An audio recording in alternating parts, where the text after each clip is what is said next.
Hello guys, welcome back to the channel. I hope you're doing well. Today you join me down the farm. I've just been checking on work that's been going on here, fence erections, etc. And among the pile of cars here is one that I thought perfect for an evening like tonight where it's sunny, and I also need to take it to work tomorrow because there's a couple of little issues we need to look at, isn't there always? Let's have a look.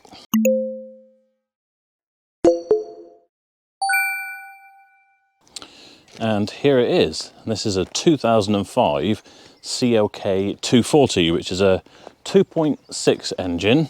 Obviously it's in black, it's a convertible. I don't think these are necessarily the correct wheels. If they are, I think they look a bit weird on here with those big donut tyres. But all the same, I expect it drives nice. On the whole, it's a reasonably tidy car. You can see obviously we've got a private plate on here. Sometimes I'll bother to take them off, but that one doesn't really mean much to me. I don't think it's a particularly worthwhile plate to take off. It's going to cost me £80 to take that plate off, and I think it's probably a £100 plate, isn't it? You're not going to all the effort and waiting all that time for 20 quid. You can see it's had a bit of paint on that bumper, but it doesn't look bad. It is an avant-garde, which I never know what it means when it comes to a Mercedes. But actually, not in bad condition at all, this car. The roof, which I will try and get up in a minute, or maybe in the second part of this video, but it is all in good condition, which is all really nice. All the tyres are got absolutely loads of tread on them. It fires up on the button, and as I say, it's perfect for a day like today, isn't it? Here is our key. We have only got the one, I think. This is the slightly older style Mercedes key. Quite a nice place to be inside. It does want a clean out, but you've got things like cruise control, a very early sat nav in there, the automatic gearbox. This is our roof control, which we may put up in a minute, but I'm probably going to keep it down for the journey back. These nice, comfortable seats. Shame there's been a bit of a rip there and someone's touched it in with Sharpie by the looks of it. A bit worn on the bolster, but not too bad. The back seats actually look quite comfortable for a convertible car. They look quite sort of sculpted and comfortable to sit in. Whether they actually are or not, I don't know, because you wouldn't have a huge amount of leg room, would you? I also like these kind of scooped bits on the back that go up to the headrest. I think that looks pretty good. Let's have a quick look in the boot.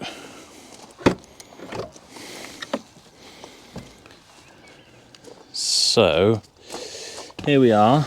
I think this must be a wing guard in here. I don't know where exactly that would fit. So we've got a wing guard keeping your toupee on.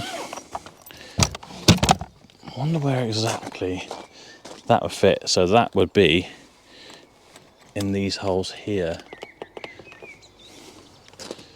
So nice to see that we've still got that. We've got our pump kit, etc. by the looks of it in here.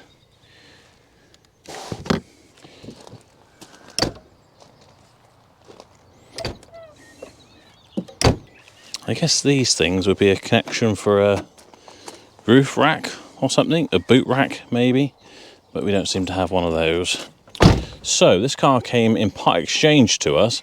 It's on 97,606 miles, and I think we gave £1,000 for it, which I don't really know how good or bad that sounds at the moment. I guess for a 2005 car, not too bad. Mileage is okay. As I said, there are a couple of little issues. And in fact, if I turn the ignition on, the first one will become apparent, I think. I'll bring my microphone a bit closer. Turn the radio down. So you hear that clicking? That, I believe, is the stepper motor for changing the directions of the fan blower, and it clicks away like that for quite a while, but I think it must stop after a while. There we go, it's just stopped, if you can hear, because that wasn't apparent. My seatbelt retractor going there. It wasn't happening when we kind of checked this car over in part exchange, so because it's all gone lovely and silent now. I wonder if I change direction. No. So I wonder if it's just like a startup procedure or whatever. And in fact, I did read something online just before I came out here that says there is a procedure for resetting those motors and flaps or whatever. So we will try that in a minute. But first, let's talk about the other problem. If I fire this up, it sounds quite nice, doesn't it? Oh, there goes our stepper motor again. It's not that we have low fuel, it's that we have ESP unavailable. So I'm hoping that's something simple like a wheel speed sensor, but I haven't plugged it in as of yet. We were kind of chock-a-block at Berrow Motors, so this has kind of come out here to get stored, as this is a bit of a storage site. So while I was out here checking on ponies through the house tonight, I think I'll take this home. Bashkim likes to ride in a convertible. We'll take this home, I'll take it into the workshop tomorrow, we can plug it in. But in the meantime, let's try our little trick, see if we can reset this. Okay, so our instructions say switch ignition on. I assume that means ignition and not actually start the car. Press recirculated air and defrost buttons on control panel together for longer than 5 seconds. So recirculation would be that one, and that would be the defrost. So 1, 2, 3, 4, 5. Okay, yes, it says the LEDs in the defrost and recirculated air buttons flash alternately, which they are. Wait until they start flashing, approximately 30 seconds. System set to defrost LED on. It's making quite a sound, isn't it? So this should go on for about 30 seconds. Approximately, apparently, and then it should end set on the defrost. We switch off the ignition.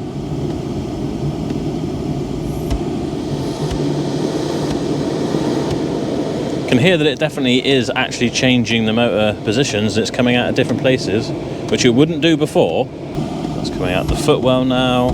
Seems like it's just going to keep going. That's definitely longer than 30 seconds, so I'm just going to turn the ignition off.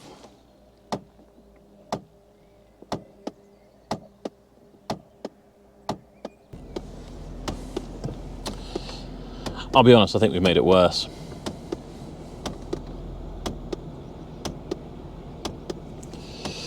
So I think probably one of the cogs on the stepper motor is broken, which is a nuisance because it is a whole dashboard out job unless you can get in there to change something, I don't know. So we might be trading this car on, but hey ho, let's drive it home and we'll get it in the workshop tomorrow. We'll figure out what we're going to do with it. Tell you what, it doesn't take long for the temperature to drop off, does it, Bash? It's a little bit colder now, I've got to say. In fact, I'm going to stop and put my roof up.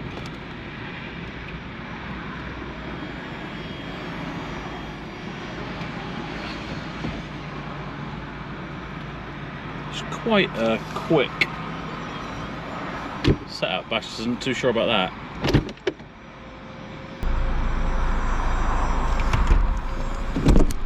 Oh no, I've crushed my GoPro. Hang on. Oh no.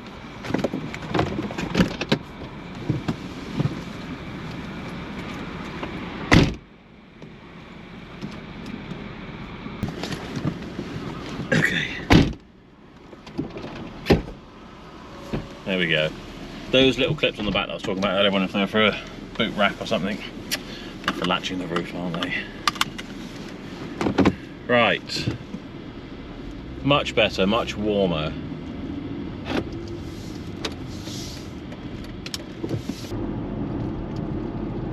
It's not too noisy as far as cabrio roofs go, but there is a bit of squeaking from the back.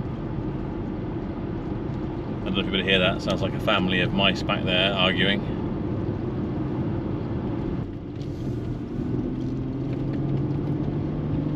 It's surprisingly sluggish, this thing. Very smooth, but not very quick for a 2.6. I can't decide whether the front suspension feels like it's knocking a little bit. When I was leaving the farm, it felt like half the bolts were undone on the front lower arms or something, but now we're out on a smoother road. It's not too bad, but I wouldn't have expected it to feel quite so knocky as we were pulling off on that gravel. Yeah, so you go over a little bump. What kind of gives it away is, sound wise not so much, but you just feel a slightly harsher knock through the steering wheel, through the body. It's not cushiony like its suspension and tyres. It's very much more of a harsh knock. So this car's looking to be worse and worse. Yeah, it's not bad. Don't think it would fail an MOT, for example, but it doesn't feel that nice to drive with. Interesting that while we're driving along now, absolutely no ticking from the dashboard. But also worth noting that if I try and change fan direction, I don't think it works. We've got a little bit coming out the dashboard there. I suppose if I try and put it all the way onto feet,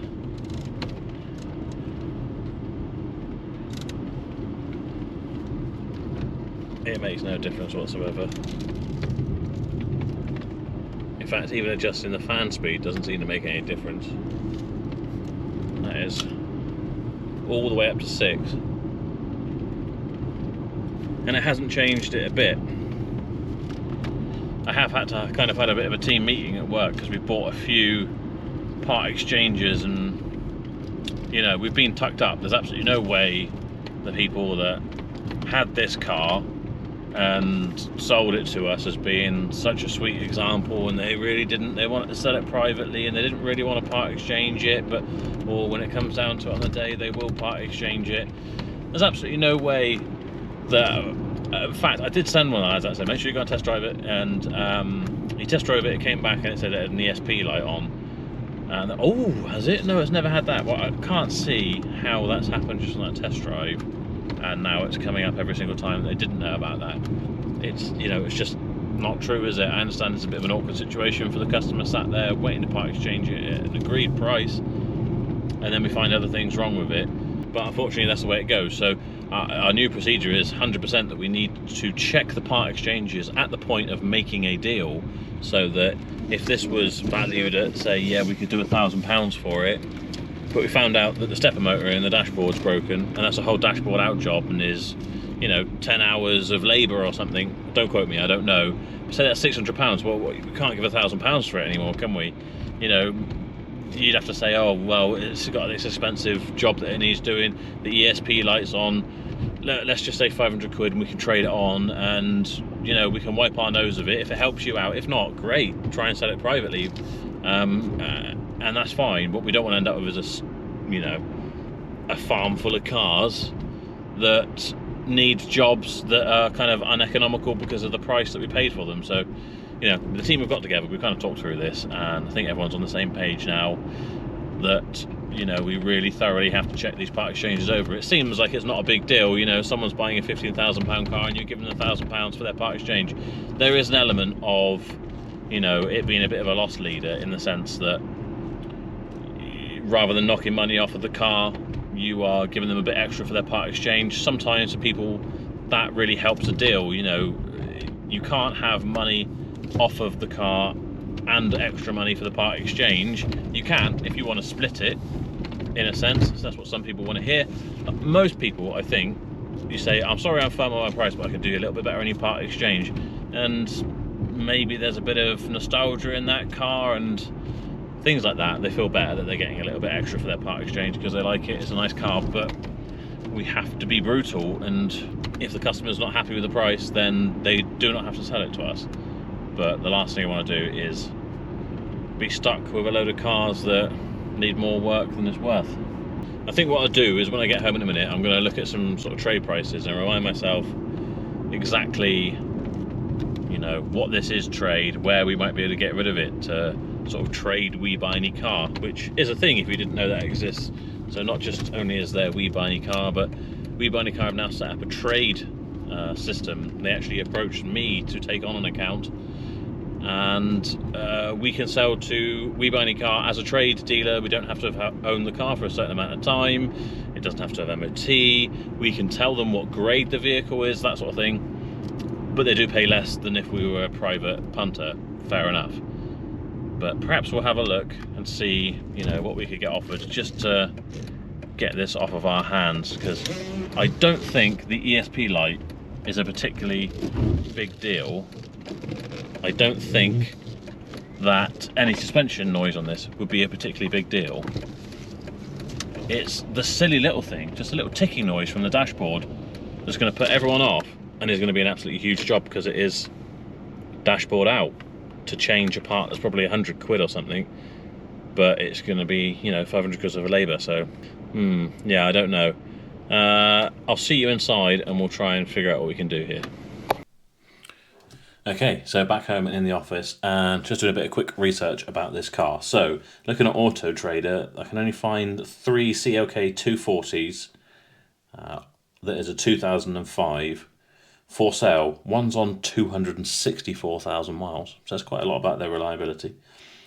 And one's on 64,000 miles for £4,000, but the one that's closest to us is 107,000 miles, and it's for £2,345. So ours is probably, what, £2.5 grand car if it were to go on a forecourt.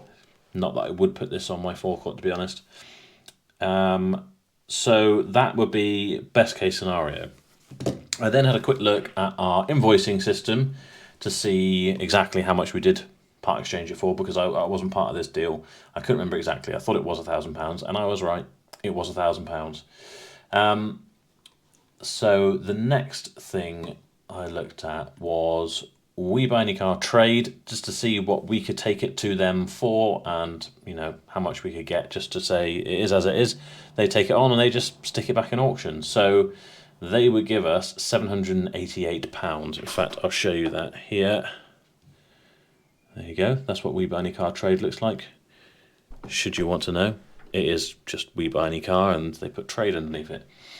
So, on the face of it, it's £212 loss. It's not ideal, is it? No one wants to make a loss. But looking at the invoice, the car that we took this in part exchange against was actually the Phaeton, and that sold for £4,350.